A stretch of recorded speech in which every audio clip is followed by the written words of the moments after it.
Welcome back, everyone, to the Deep Dive. Today, we're going to step back in time, back to the 1980s. Think big hair, shoulder pads, and, well, a crime story that feels like, I don't know, straight out of a movie. Oh, yeah. We're diving into the life of Lori Bennick. Buckle up, because her story is a wild ride, seriously. From police officer to, get this, a Playboy bunny, to a murder trial that, like, captivated the whole country. It's got twists and turns. You wouldn't believe it. Mm-hmm. So for this deep dive, we've got two main sources. We've got Lori's own autobiography, Woman on Trial, which she wrote to, like, Right. share her side of the story. And we've also got this episode of the Morbid podcast, where they're talking to Holly Madison, you know, the one from the Playboy Mansion. Oh, right. Yeah, she's hosting a show called The Playboy Murders now. Yeah. And in this episode, she dives into Lori's case. So, yeah. Fascinating. Two very different perspectives there. Exactly. So let's get started. Woman on Trial starts with Lori in the late 70s, you know, young, ambitious, full of dreams, that kind of thing. And she decides she wants to make a difference, so. Yeah. She sets her sights on the Milwaukee Police Academy. Pretty bold move, especially back then. I mean, think about it. Law enforcement, it was like a total boys club back then. Oh, absolutely. You're talking about a time when women were just starting to break into those fields, you know, the ones traditionally dominated by men. And law enforcement, I mean, come on, strength, authority, the whole deal. It was tough. Society expected women to be, well, wives, mothers, not out there chasing criminals. Right. And it seems like the Milwaukee PD back then was, well, exactly the kind of boys club you'd picture. I mean, in her book, Lori describes a culture of, like, constant partying, Yeah. socializing during work hours, and even some pretty serious allegations of misconduct. Is that right? What kind of stuff are we talking about? Well, she talks about finding pictures of officers in the park, like behaving inappropriately, getting naked, dancing on tables, that kind of thing. It's pretty wild when you think about it. These are the guys supposed to be upholding the law. Yeah, the hypocrisy is pretty blatant. That kind of behavior, it really undermines public trust. It makes you question the whole system, you know? The accountability, the consequences, or the lack of consequences, really, when you turn a blind eye to misconduct like that. And that's exactly what leads to Lori's dismissal from the force, this culture of sweeping things under the rug. The story is, well, it's almost hard to believe. So she's at a concert with some friends, including another officer, Judy Zay. Oh, okay. And Judy gets caught smoking marijuana.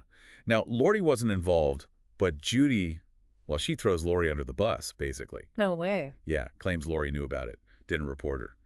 And because of her duty as an officer, this small offense becomes a huge deal. It's like she was the one smoking. Wow, so she loses her job over it? Yep, gone. It just seems crazy compared to what she'd seen some male officers get away with. Oh, yeah, it's a classic example of double standards, isn't it? It shows how societal biases, those stereotypes, really affected her, especially when you're talking about the legal system. I mean, even if technically she was in the wrong, the punishment seems way over the top compared to what those male officers were doing. And here's where the whole Playboy connection comes in. So, Lori loses her job, and Judy, the one who got her fired, remember, suggests they try out to be Playboy bunnies at this Lake Geneva resort. Being a bunny was a way to make good money back then, you know. But it's a small detail, a job she held for, like, 3 weeks that would later be twisted and used against her. Crazy, right? Oh, it's wild how those labels, those images can just stick with a person, you know, and how it affects how people see them. The whole Playboy bunny thing, it came with all this baggage, seduction, manipulation, the whole 9 yards. And that played right into how they portrayed her later, like painting her as this, I don't know, temptress or something. And get this, Judy, the so-called friend, becomes her roommate too. What are the odds? Oh, come on, seriously. But anyway, it's through this social circle, which is still, like, tied to the police department, that Lori meets Fred Schultz, a detective. He's recently divorced, still dealing with the whole mess, you know, financial, emotional, the whole thing. Yeah, that relationship with his ex-wife, Christine, that's a big piece of this puzzle. It sounds like there was a lot of bad blood, resentment over alimony, child support, all that. Lori even mentions in her book that Fred constantly badmouthed Christine. Not exactly a good sign, right? No, not at all.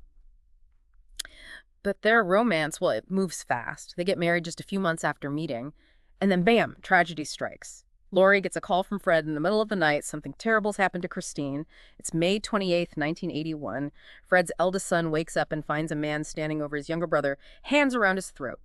The intruder runs into Christine's room. There's a struggle, a gunshot, and Christine's dead.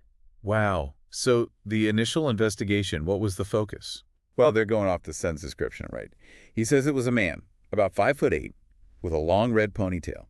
wearing a green tracksuit. And it's not just him. Neighbors reported seeing a guy matching that description jogging around. Really? Yeah, and there was even an incident where he was found sleeping in a parking lot, so it seems pretty straightforward, right?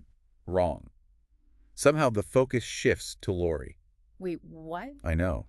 Even though her husband has an alibi, his son insists the killer was a man, she becomes suspect number one. How does that even happen? Well, the big turning point is when they find a red wig in the plumbing of Lori and Fred's apartment.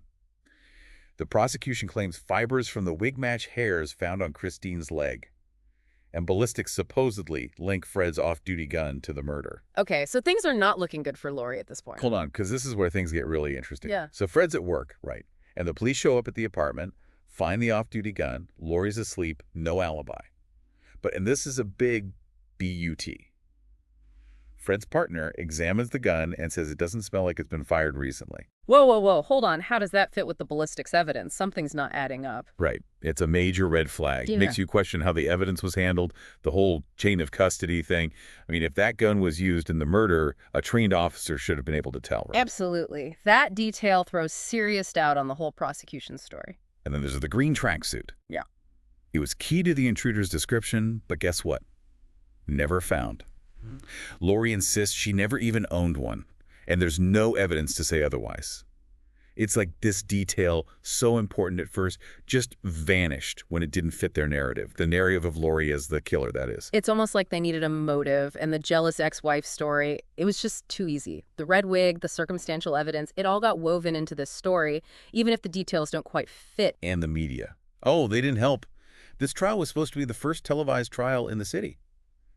And the press, well, they went wild. Lori was painted as this dangerous, manipulative femme fatale. Her looks, the fact that she was a Playboy bunny for a hot minute, it was all used against her.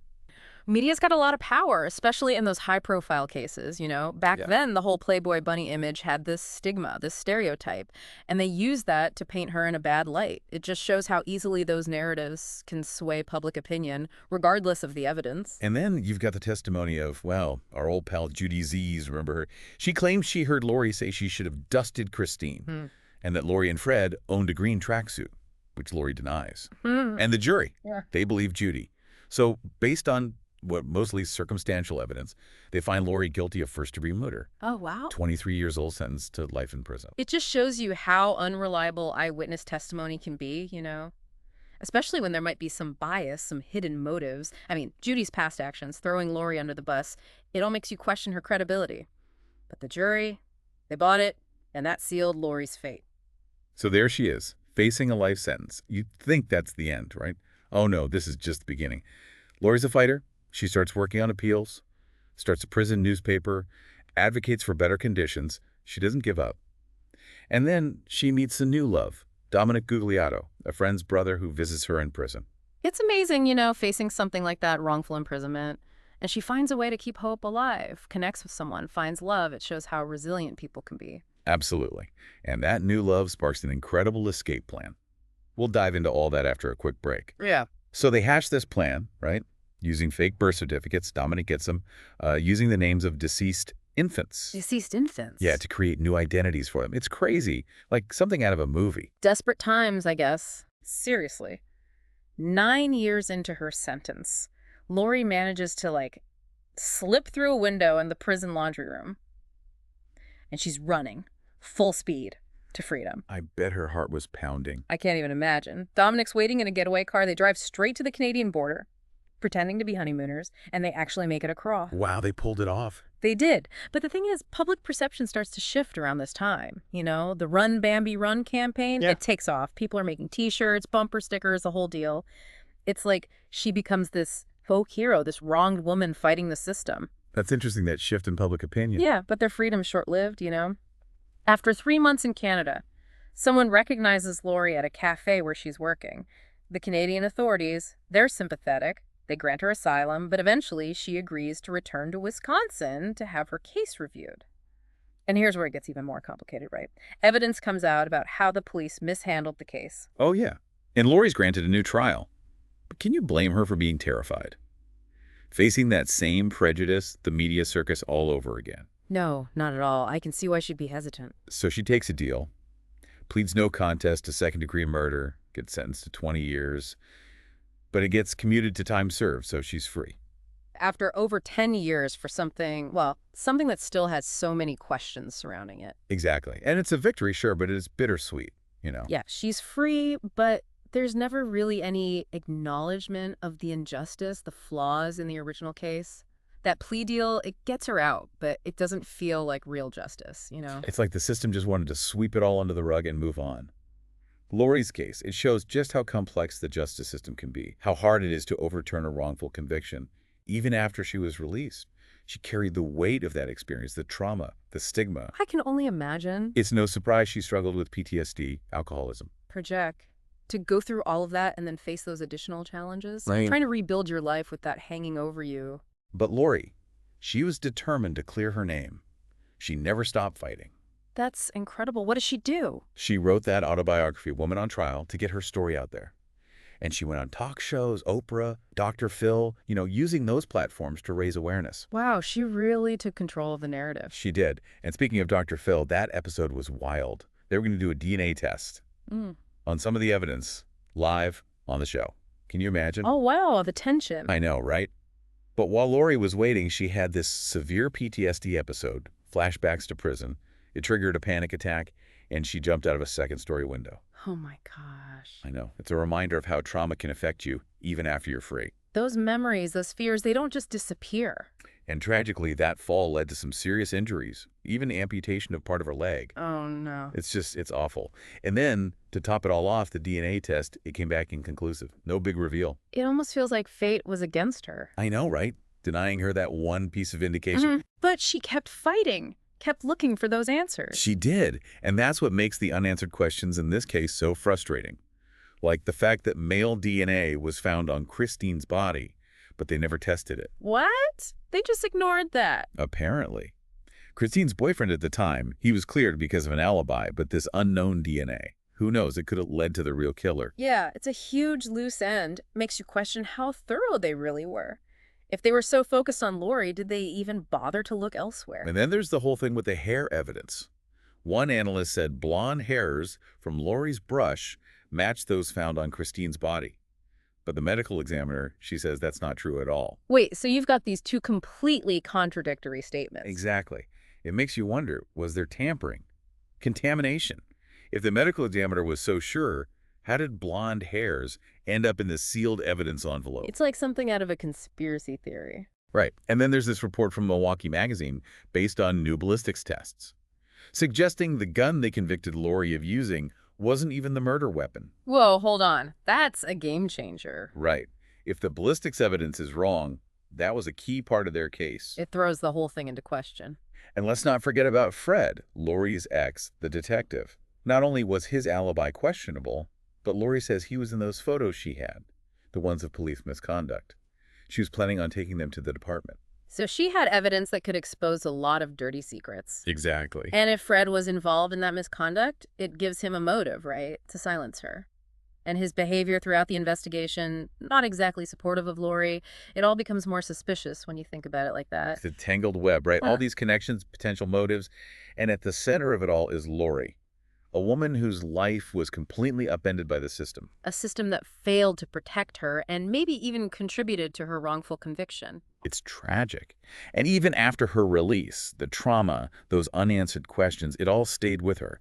She battled PTSD, alcoholism, and sadly, she passed away at 52 from liver and kidney failure. It's heartbreaking. A story that never should have happened in the first place. Absolutely. Lori deserved a fair trial, a thorough investigation, and justice. Her case, it highlights those flaws, the biases, the human errors that can plague the system. It's a powerful reminder that we need to do better. It makes you think, doesn't it? How many other cases like this are out there? Right. How many lives have been, shattered because of mistakes, biases, whatever? It's heavy stuff. That's why those organizations like the Innocence Project, they're so important. They work so hard to clear people's names, using DNA testing and advocating for changes. Lori's case, it shows just how crucial it is to keep digging, keep pushing for better science, a better system. Absolutely. We can't just ignore these stories, pretend they didn't happen. We have to learn from them, right? Demand better from the justice system and try to prevent this from happening again. It's not just about the system, though, is it? It's about us, too, Being aware of our own biases, thinking critically about the stuff we read, the stuff we see. Especially now with social media, those narratives can spread like wildfire.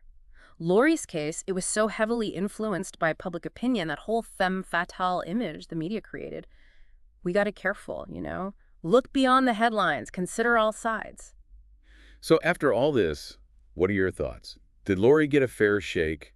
Was justice served for Christine? These are the questions that stick with you, even after you finish the book, the podcast, whatever. It's a reminder, isn't it? Truth can be so hard to find. Justice can be flawed. And perception, well, it's powerful stuff. And this is just scratching the surface, really. There's so much more to this story. We encourage you to, check out those sources we mentioned, Lori's book, the podcast episode. Form your own opinions. What stood out to you? Was it the evidence, the media frenzy, those labels? Keep those questions in mind as you, keep exploring this case. And thanks for joining us on the deep dive. We'll see you next time for another deep dive into the world of information.